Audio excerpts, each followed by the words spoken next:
এই গল্পটা ছোট একটি মেয়ে রাইচাকে নিয়ে, যে লেখাপড়া করে না, স্কুলে যায় না, কিন্তু হঠাৎ একদিন তার ভিতর বিশাল পরিবর্তন।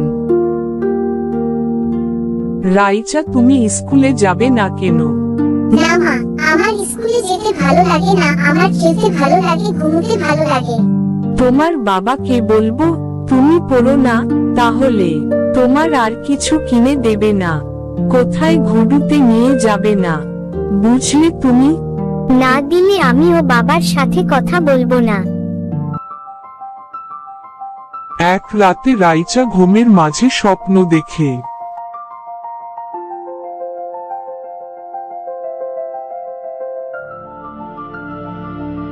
রাইচা, আমি জানি তুমি লেখাপড়া করো না।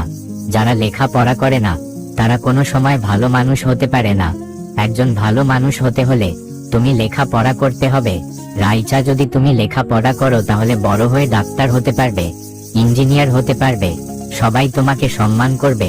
লেখাপড়া করলে তুমি দেশকে এগিয়ে নিয়ে যেতে পারবে। তোমার মা আর তোমাকে বকাবকি করবে না, আর আমি তোমার বন্ধু হয়ে যাব। কি রাইচা, আজ থেকে লেখাপড়া করবে? হে তরমুজ বন্ধু, এখন থেকে আমি লেখাপড়া করব, তোমাকে কথা দিলাম।